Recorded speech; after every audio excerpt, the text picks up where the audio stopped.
은혜로운 이남성교회 찬양 감사하고 하나님도 기뻐 받으신 줄 믿습니다.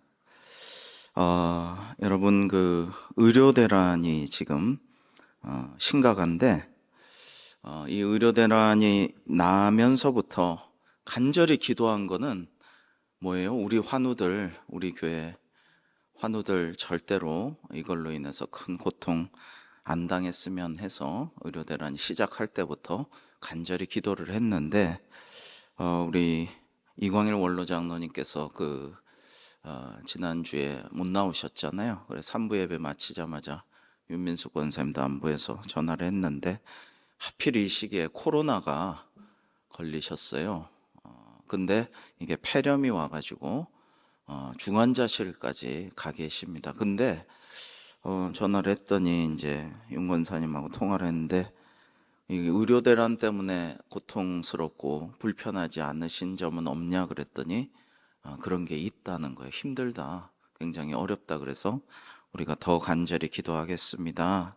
우리 장로님들하고 교역자들하고 중보기도 팀하고 새벽에도 계속 같이 기도했는데 다행히 오늘 많이 좋아졌다고, 하나님께 감사합니다. 늘 기도를 들으신 하나님 찬양하고 앞으로도 수술과 여러 가지 치유가 필요한 우리 환우들 의료 대란으로 인해서 어려움 당하지 않고 속히 우리 국민들 너무 큰 고통 당하지 않고 이 사태가 바람직하게 잘 마무리하기를 우리 같이 기도해 주시면 감사하겠습니다. 여러분, 오늘 나누고자 하는 말씀은 한 가지입니다. 예배 잘 드립시다 라는 것입니다.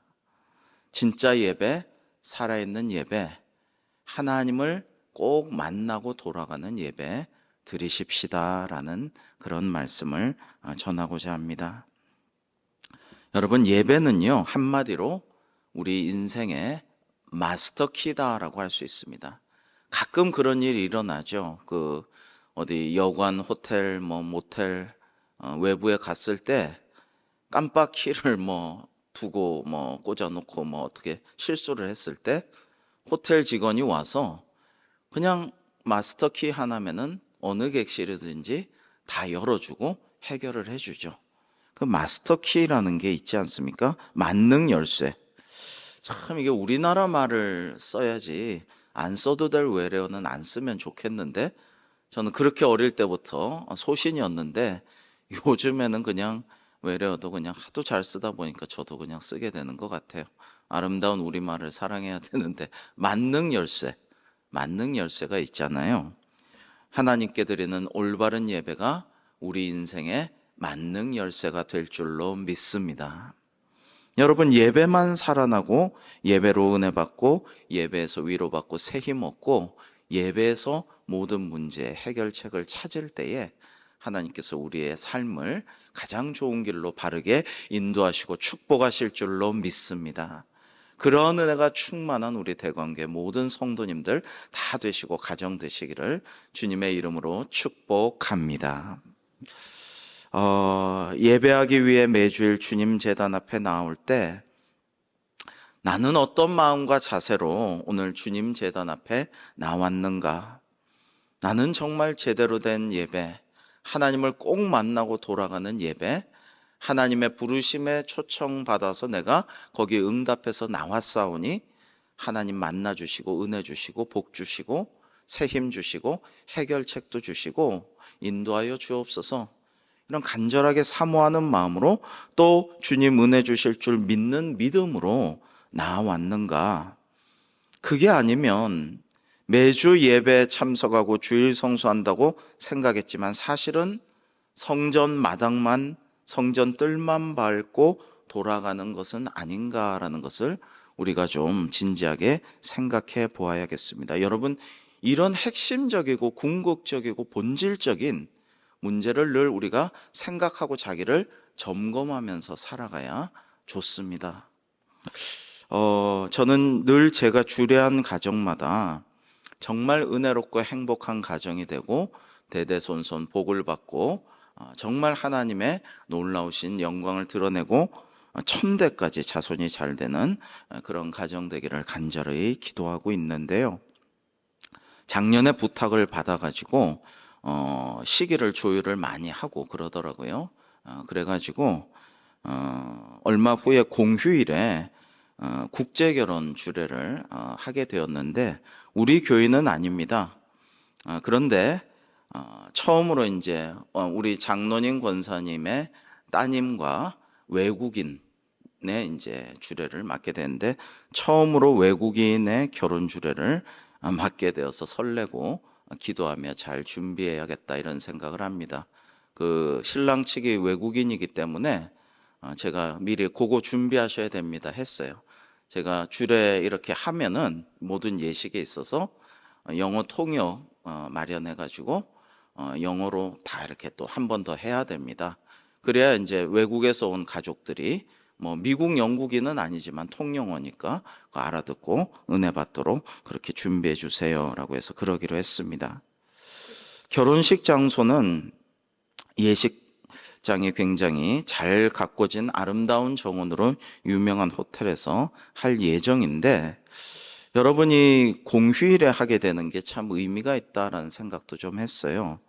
어떤 쌍둥이 후배, 제 목사 쌍둥이 후배가 둘 다 제가 결혼식에 참석했는데 둘 다 어린이날에 결혼식을 했습니다. 나름대로 괜찮다 생각을 했어요. 둘 다 자녀를 낳았거든요. 근데 어린이날만 되면은 기뻐하고 즐거워하고 뛰놀고 선물 받으면서 또 우리 부모님 결혼 기념일이라 좋다 하면서 잊어버리지 않고 축하할 수 있을 것 같으니까 좋고요. 그런데 좀 우스운 것은 예전에 제가 섬기고 잘 이렇게 지금도 연락하고 있는 담임 목사님 부부는요, 결혼 기념일이 언제냐면요, 6.25입니다. 6.25. 잊지 말자 6.25. 잊지 말아야 된다. 그래가지고 그 담임 목사님 아버님도 목사님이셨는데 원로 목사님이셨는데 6.25에 절대로 잊지 말자 그래가지고 6.25 때 결혼을 시켰는데요. 좀 웃긴다 좀. 근데 잊지는 않겠구나. 근데 6.25는 민족의 비극인데 이날 결혼식을 하는 게 맞나 이런 생각도 좀 해보곤 했습니다. 자, 그런데 결혼식장이 아무리 아름답고 화려하고 정원도 잘 가꿔져 있고 내부가 교회처럼 막 요즘은 교회처럼 채플처럼 예식장이 그렇게 주로 돼 있죠. 성스럽고 거룩한 분위기로. 그래서 예식이 아무리 은혜롭고 감동적이어도 축가를 아무리 잘해도 여러분 결혼식장에 안 들어오면 예식장에 들어오질 않으면 결혼식장 안에서 그 예배에 결혼 예배에 결혼 예식에 참석하지 않으면 아무 소용이 없겠죠. 무슨 얘기냐면 결혼식에 왜 왔느냐? 신랑 신부를 축하하고 또 축복하려고 왔잖아요. 그런데 많은 분들이 축의금 내고 신랑 신부 얼굴 보고 식권을 받은 다음에 식당으로 직행하는 지하든 위층이든 옆집이든 식당으로 뷔페로 직행하는 경우가 너무나 많죠.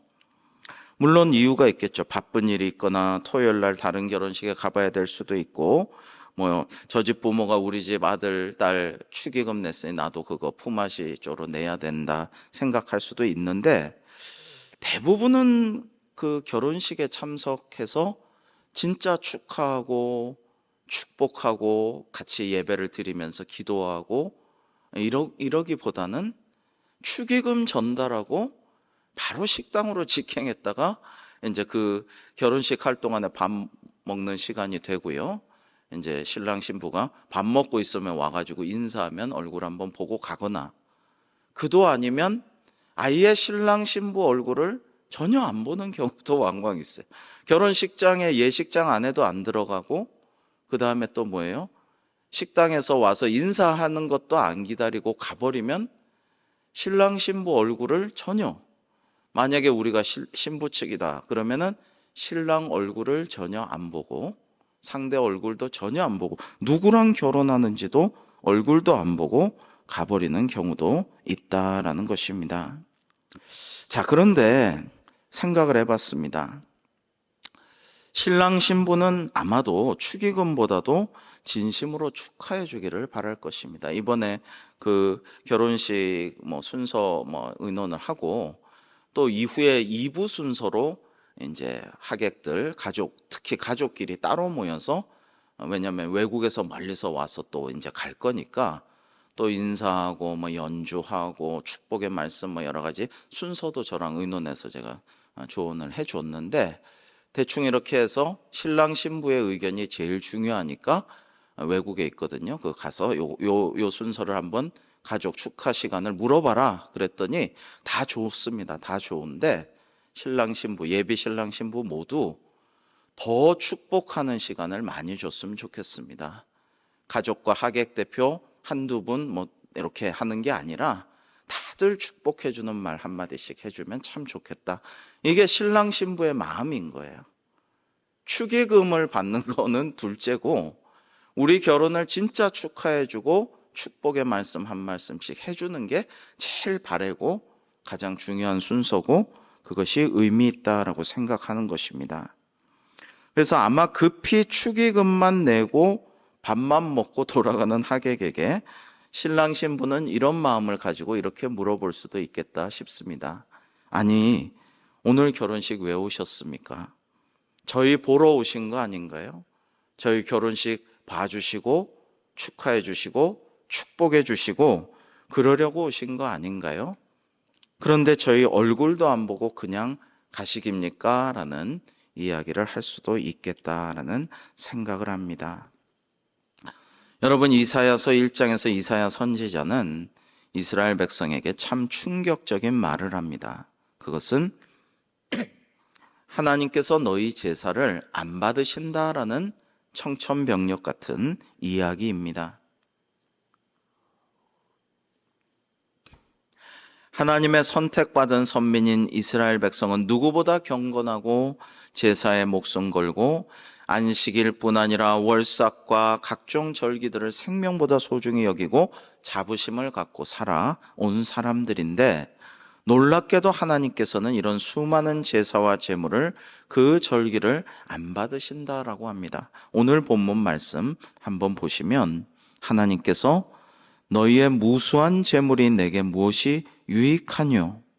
나는 수장의 번제와 살찐 짐승의 기름에 이미 배불렀고 숫송아지 어린 양 수점소의 피를 기뻐하지 아니하노라. 너희가 내 앞에 보이러 오니 이것을 누가 너희에게 요구했느냐? 내 마당만 밟을 뿐이니라 라고 말씀하십니다. 여러분, 사실은 이사야뿐만 아니라 많은 선지자들이 이와 유사한 말씀을 이스라엘 백성들에게 예언자들이 많이 했습니다. 뭐냐면 진정성이 없고 경건의 모양만 갖추고 경건의 능력이 없는 자들에게서 돌아서라라고까지 이제 말씀을 신약에서는 하시잖아요.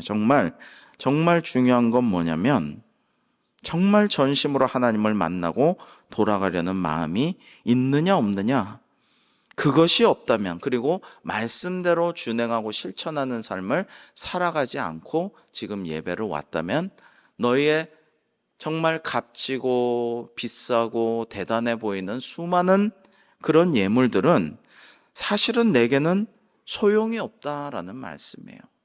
하나님의 부족한 게 있습니까? 하나님께 결핍된 게 있습니까? 하나님이 예물과 재물이 부족해 갖고 예배를 그렇게 받으시려고 합니까? 이 귀신들에게 굿하거나 제사상 차리는 것과는 완전히 달라야 되는 게 예배예요. 그렇지 않습니까?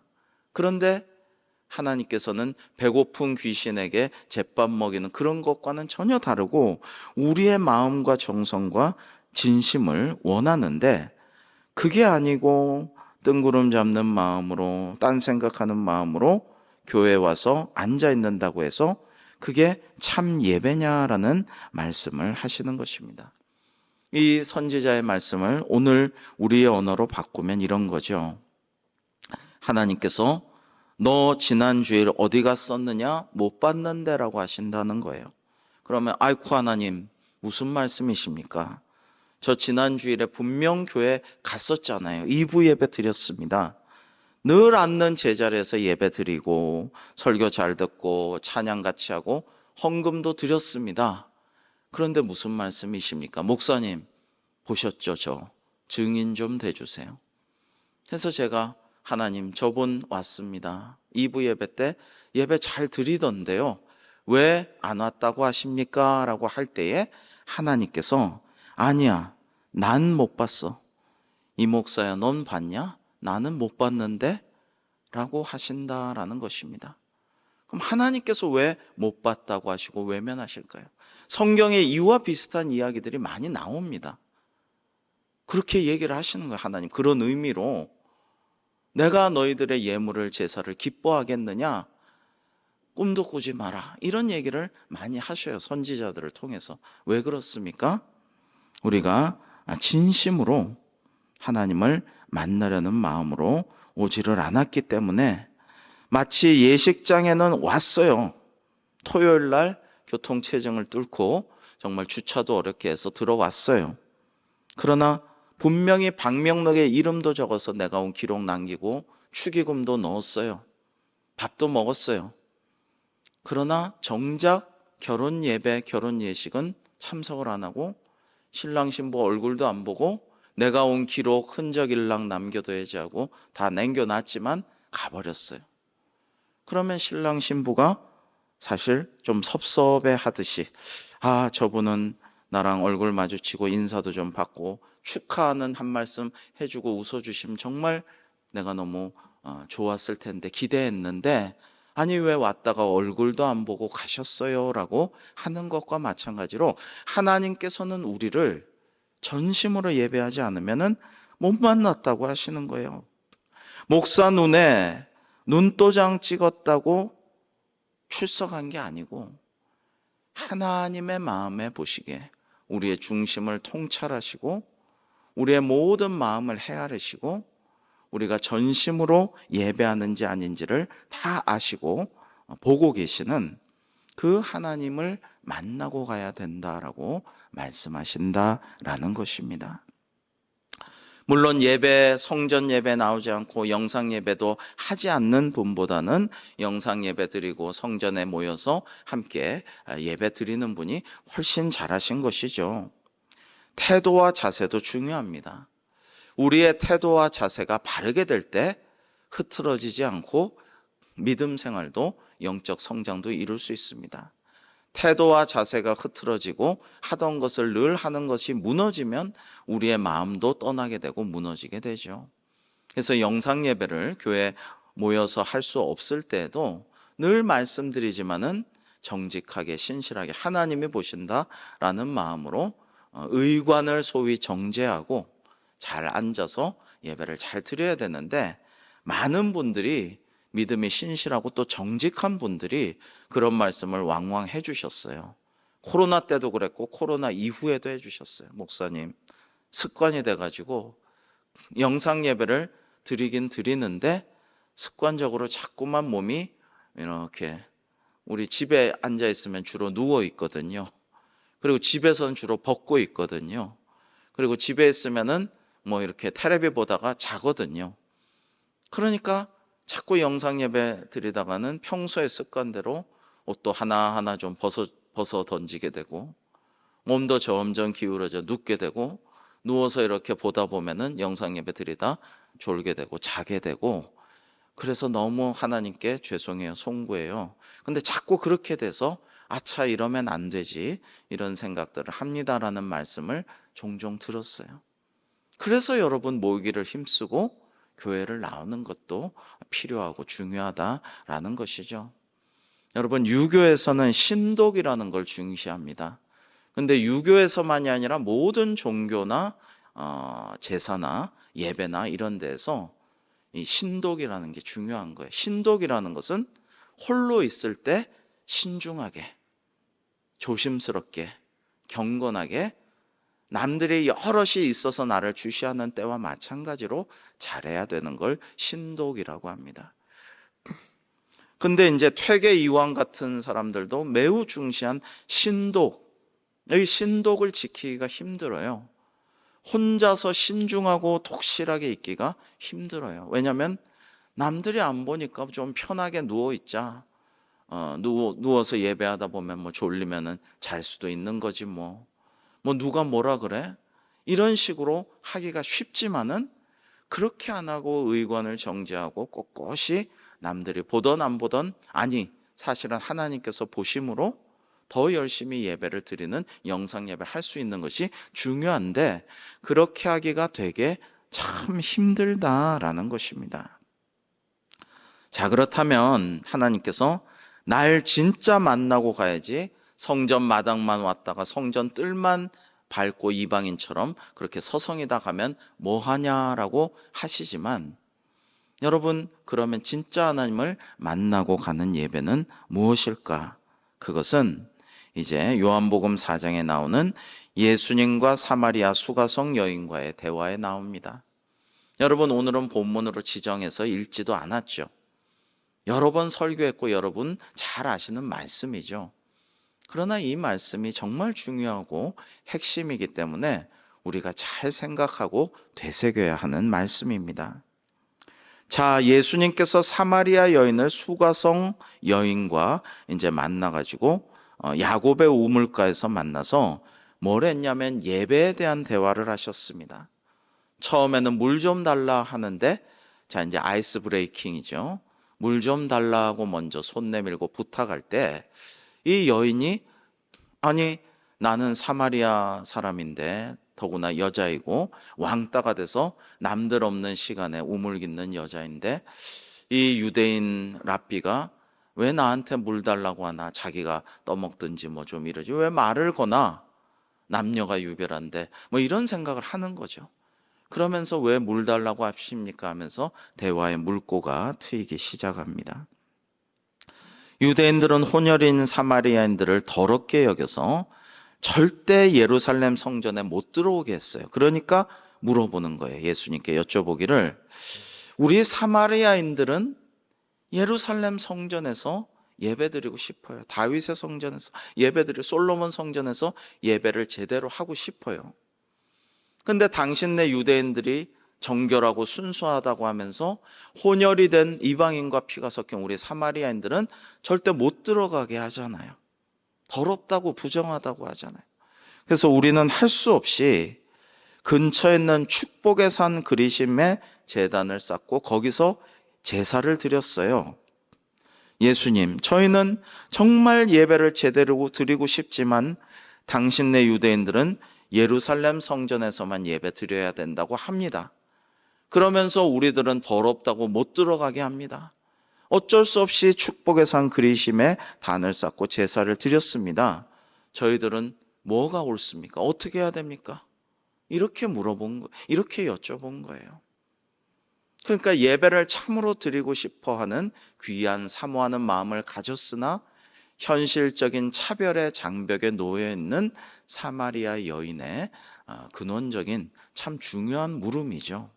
그때 예수님께서 엉뚱하게도 예루살렘 성전에서 드려야 되지, 그러나 너희는 못 들어가라든지, 좀 열려있는 자세로 너희는 예루살렘 성전에는 현실상 못 들어오니까 그리심산에서라도 예배 열심히 드려라든지, 이런 얘기를 하신 게 아니에요.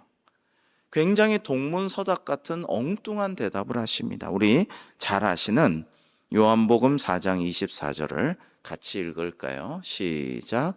하나님은 영이시니. 아멘.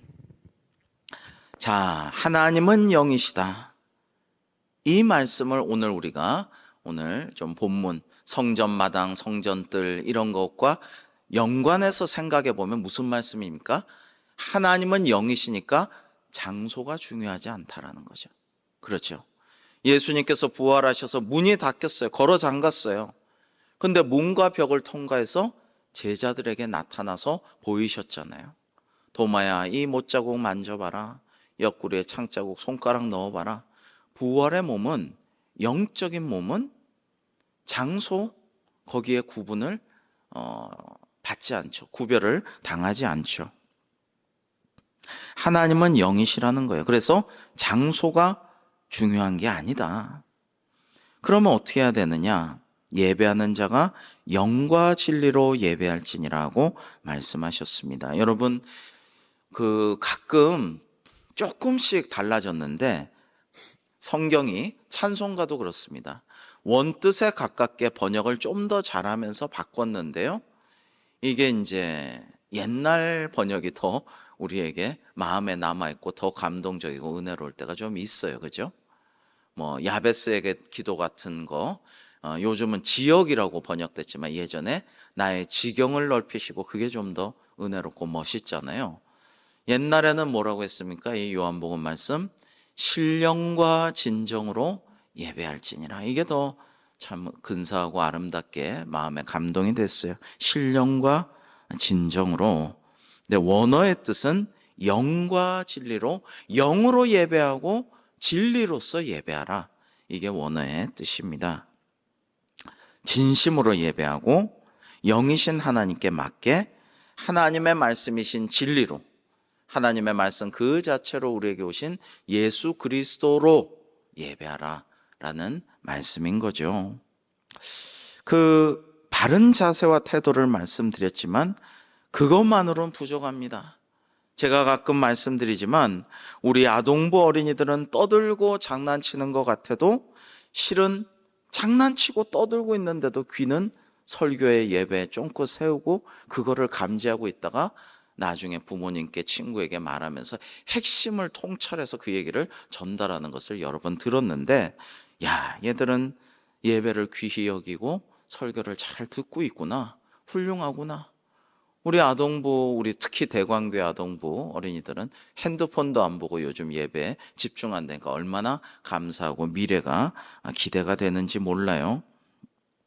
반면 어른들은 아주 경건한 자세로, 품위 있는 자세로 좋은 태도로 예배하고 설교 듣는 것 같지만, 시선도 설교자를 향해서 보고 있는 것 같지만 사실은 마음속에 딴데 마음이 콩밭에서 논일고 있거나 어느 풀밭에 초장에 가 있거나 쉴 만한 물가에 누워 있거나 마음이 딴 생각에 가 있을 수 있어요. 우리에게 현대 사회에서 남아있는 가장 최후의 자유가 뭐예요? 생각의 자유죠. 내 마음의 자유. 내가 뭘 생각하고 있는지, 내가 뭘 할지는 모른다라는 거예요. 아무도 모른다. 자, 그런데 주님의 가르침은 이거예요. 그리심산에서 예배하든지 예루살렘 성전에서 예배하든지 그게 문제가 아니라 진심으로 전심으로 정말 하나님을 사모하고 만나고자 하는 마음으로 예배할 때만 하나님께서 만나주시는 예배, 하나님께서 받으시는 예배, 하나님께 영광 돌리는 예배, 하나님께서 진정으로 인정하시는 예배가 될 수 있다라는 말씀을 하신 것입니다. 반대로 이런 뜻이 될 수 있습니다. 제 아무리 예루살렘 성전에서 예배하면 뭐하냐? 진심으로 드리지 않고 사모하는 마음이 없이 하나님을 정말 만나고 돌아가겠다라는 그런 갈급한 심령으로 또 진리로 예배하지 않으면 성전 마당만 밟고 뜰만 서성이다가 가는 것이다 라는 것입니다.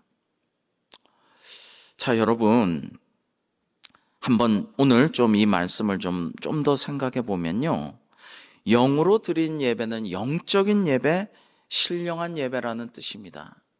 즉 물질로 드리는 예배도 아니고 어떤 시스템이나 인프라로 드리는 예배도 아닙니다. 가끔 초대형 교회들을 가보면요, 어떤 호텔보다도 좋고 정말 편리하고 이런저런 시설도 있고 정말 교회 오면서 많은 유익을 취할 수 있어요.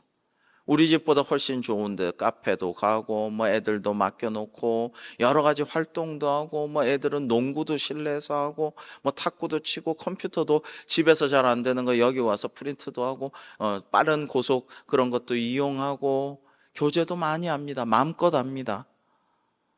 여러분, 그런데 이런 것들이 영적인 예배는 아니죠. 이런 것들은 매우 부수적인 겁니다. 중요한 건 영으로 드리는 예배, 영적인 예배, 신령한 예배. 몸만 거기 있다고 예배하는 게 아니라 내 마음과 영이, 심령이 오직 하나님을 앙망하고 집중하고 사모하고 하나님과 만나 교제하고. 여러분, 하나님의 부르심에 초청해서 저 여기 왔습니다. 고백하면서 참회 기도 드릴 때 진심으로 참회하면서 지난 날들을 회개하고. 여러분, 제가 기관장 부서장 수련회 때 말씀드렸습니다만 설교하는데 많은 분들이 고개를 끄덕끄덕 하셔서 참 저도 마음이 좋았는데, 이강인 선수, 이 뛰어난 선수를 버릴 거냐 말이에요. 빨리 회개하고 참회를 진심으로 하고, 그러면은 손흥민 선수를 비롯해 다 온 국민이 용서하고 받아들이고 새롭게 시작해서 더 훌륭한 우리 축구팀이 돼야지, 뭐 이참에 대표팀에서 퇴출시켜버려라, 이게 사회 어른이 할 말이냐고요. 아니라고요. 그런데 오늘 또 사과 진심으로 하고 다 모든 선수들에게 정말 잘못했다 통화하고, 손흥민 선수도 너그럽게 봐주고 앞으로 잘 하도록 오히려 도와줄 테니까 너무 뭐라 그러지 마시고 너그럽게 용서해 주세요. 너무 좋아요. 좀 더 빨리 됐으면 이란 생각도 들지만 이렇게 가야죠. 사람이 실수할 수도 있지, 어린 사람이 그래 실수했다고 그걸 버립니까? 차버립니까? 그건 아니죠. 우리도 실수할 수 있어요. 그러나 하나님 앞에 참회하고 회개하면 하나님께서 다 받아주시고 더 큰 은혜를 부어주실 줄로 믿습니다. 문제는 하나님께 참회를 제대로 하느냐, 회개를 하느냐, 사과를 하느냐. 하나님께조차 세상 사람들에게 하듯이, 내 직장에서 하듯이, 사회에서 하듯이 난 절대 사과 안 해 하면은 내가 지는 거야, 꿀리는 거야, 약점 잡히는 거야. 사과하면 더 뭐라 그러고 내가 수세에 몰릴 거야. 하나님께 이런 생각하면 돼요, 안 돼요? 안 돼요. 무조건 참회하고 회개하고 납작 엎드려서 모든 것을 하나님께 내맡깁니다. 그럴 때 은혜가 되고 하나님이 만나주시는데, 그런 게 없으면 안 되는 거죠. 그래서 디모데후서에서 뭐라 그래요? 경건의 모양은 있으나 경건의 능력은 부인하는 자들에게서 네가 돌아서라고 말씀하십니다. 근데 이런 사람들이 많고 이단을 경계하는 말씀이에요. 잘못된 사람들을 말하는 거예요. 진리로 드리는 예배가 그런 말씀이에요. 무슨 얘기냐면, 여러분, 이단들의 예배가 얼마나 뜨겁습니까? 사실은 예배가 아니지만 엄청 뜨거워요. 여러분, 신천지 그 예배 현장 뉴스나 영상에서 보셨죠? 이런 일사불란한 군대가 없어요. 무슨 자살 특공대 카미카제 같은 그런 분위기로 일사불란하고 박수와 아멘이 엄청나요. 엄청 뜨겁죠, 열기가. 그러나 이게 옳은 예배가 아닌 이유는 뭐예요? 진리로 드리는 예배가 아니기 때문이에요. 영으로 드리는 예배는 맞아요. 잘못된 영, 그릇된 영, 미혹하는 영, 사악한 영의 지배를 받고 거기 미혹돼서 다 같이 전심으로 열정적으로 드리죠. 영으로 드리는 예배는 맞지만 진리로 드리는 예배는 아니라는 거예요. 그릇된 영의 인도함을 받아서 드리는 예배. 그래서 영으로 드리면서 진리로 드리는 예배를 신령과 진정으로 우리가 드려야 하는 거예요. 진리로 드리는 예배를 드리지만 하나님의 말씀 읽고 우리가 그것으로 예배하고 설교 듣고, 그리고 찬양할 때 아멘하고 장로님 기도할 때 같은 마음으로 기도하고 하지만 열정이 없고 정말 사모하는 마음이 없고 매너리즘에 빠져서 늘 하던 예배 오늘도 앉았다가 가는 걸로, 그냥 무슨 의무방어전을 하듯이 남의 눈도 있으니까 오늘 내가 안 나오면은 또 목사님 전화할 텐데 우리 성도님 장로님 누가 또 왜 안 나왔냐고 하면서 아유 그 직분에 그 연륜에 안 나오고 이래서 되겠느냐? 그래서 되겠느냐? 그래서 나왔다. 이건 뭐예요? 영으로 드리는 예배가 아닌 것이죠. 제대로 된 예배가 아닌 것이죠. 여러분, 이단들이 뭐라고 하는지 아십니까? 지금 이단 사이비 이제 예방 특강을 올해 또 전문가 목사님 좀 모셔가지고 좀 또 하려고 그래요. 왜냐하면 지금 이단 사입이 계속 그 피해 사례들이 인근의 주변에 여기저기서 많기 때문에 빨리 또 이단 사입이 예방 전문가 목사님 모셔갖고 좀 하려고 지금 다들 바쁘시죠. 요즘 이단 사입이 창궐하니까 예방 바쁘시기 때문에 지금 알아보고 조율하고 있습니다, 일정을. 그런데요, 저도 이제 뭐 신 목사님 이단 그 신천지에서 나와가지고 막 열심히 그거를 앞장서서 고위 간부 탑 안에 들었다가 그런 분 강의도 들어보고 하면요, 그러거든요. 신천지를 비롯해서 이단들은 우리 장로교 예배, 정통교회 예배를 죽은 교회라고 부릅니다. 죽어있는 교회. 완전히 뜨거움도 없고 열정도 없고 사랑도 없고. 하나님의 교회, 장길자 하나님의 교회는요, 우리 교회는 사랑이 많다 엄청 자랑합니다. 그리고 갔다 온 분들 이렇게 들여다봤다 뭣도 모르고 이거 아니네 하고 하나님 교회네 알고 보니까 하고 나온 분들 얘기도 많이 들어보면요, 그런데 거기는 엄청 사랑이 많은 것 같아요. 엄청 잘해주고 막 왔다 갔다 택시비도 챙겨주고요, 계속 케어하고 너무 인사 잘하고 막 너무 이렇게 호텔보다도 더 서비스가 좋은데 사랑이 많은 것 같아요. 근데 이게 거짓 사랑이거든요. 근데 우리가 참 그런 걸 배우자라는 건 아니지만, 그들이 죽은 예배라 하지만 우리는 죽은 예배 아니죠. 그러나 여러분, 우리가 정말 영적으로 살아있는 예배, 성령 충만한 예배를 사모하고 오늘 기도하여서 성령 충만한 기도회가 되기를 주님의 이름으로 축복합니다. 우리가 그런 사모하는 마음 있어야 되고요, 진리의 복음에 기초한 예수 그리스도가 주님이 되시는 예배와 기도회가 돼야 돼요. 여러분, 예수 그리스도의 이름으로 기도합니다, 아멘을 괜히 합니까? 가끔 이거 우리 어린이들이 또는 청소년과 청년들이 가끔, 집사님 권사님도 가끔 빠지는 경우를 잊어버리고 빼먹고 열심히 기도하고 그냥 아멘 하는 경우가 있는데, 예수 그리스도의 이름으로 기도하고 아멘 해야 돼요. 왜냐하면 예수님의 공로로만이 우리의 기도를 하나님께서 연락해 주시고 응답해 주시죠. 나 같은 죄인이 무슨 공로로 이것도 해주세요 저것도 해주세요 많은 요구를 하고 해달라고 합니까? 또 나의 많은 죄와 허물을 용서해 달라고 부탁을 드립니까? 예수님의 공로로 다 그걸 받아주실 수밖에 없는 거니까 그렇게 하는 거죠. 그리고 우리의 설교와 모든 말씀도 예수님이 주님이 되셔야 돼요. 구약에 다시 오실 메시아 선포하는 모든 내용도 주인공은 예수님이시고, 신약의 모든 주인공 다시 오시리라고 하신 재림주 역시도 예수님이에요.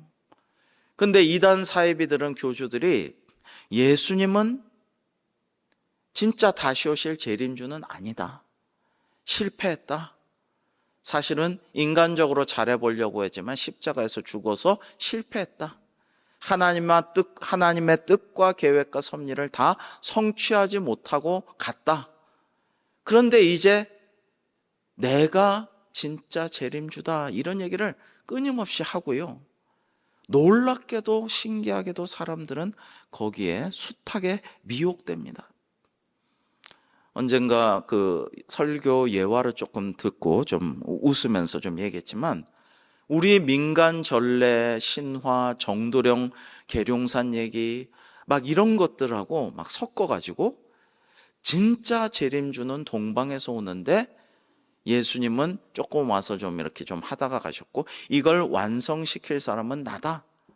이단 사이비들이 그거를 엄청나게 선포하고 선전하는데요, 이걸 누가 믿어 싶지만 수많은 사람들이 믿는단 말이에요. 거기에 미혹된단 말이에요. 그래서 우리의 예배는 오직 영이신 하나님께 열정으로, 전심으로, 진심으로, 사모하는 마음으로 꼭 만나기를 사모하면서 기도하면서 응답받기를 원하면서 드리는, 영으로 드리는 예배가 되어야 하고, 예수 그리스도 하나님의 말씀, 진리의 복음에 반드시 기초해서 다른 뭐 인간적인 생각이나 인간적인 사상이나 모든 이런저런 것들이 아니고요, 하나님의 말씀 계시하신 진리의 거기에 근거해서 예수 그리스도를 높이면서 하나님께 영광 돌리는 진리의 예배, 바른 예배를 드려야 한다라는 말씀입니다. 사랑하는 성도 여러분, 다 아시는 말씀이죠. 그러나 저도 오늘 이 설교를 열심히 준비하면서 저 스스로를 다잡고 은혜와 감동이 되었고, 그래, 이렇게 예배해야지. 영적인 예배를 드리기 위해서 더 사모하는 마음으로 열정을 가지고 하나님, 오늘도 기도해야 할 때 꼭 만나주시고 은혜 주시옵소서. 하나님 만나시기 원하셔서 부르심에 초청받아 성전에 모였고 또 영상 예배 지금 드리고 있습니다. 이제 기도해야 할 때도 진리의 말씀으로 우리가 하나님의 말씀에 근거하고 예수 그리스도에 의지하여 기도로 나아갈 때 하나님 응답하시고 축복하시고 놀라우신 역사를 이루어 주옵소서. 그러한 마음으로 기도하여 하나님의 크신 응답에 손길로 기뻐하고 즐거워하는 우리 대광교회가 되기를 주님의 이름으로 축복합니다. 기도하겠습니다.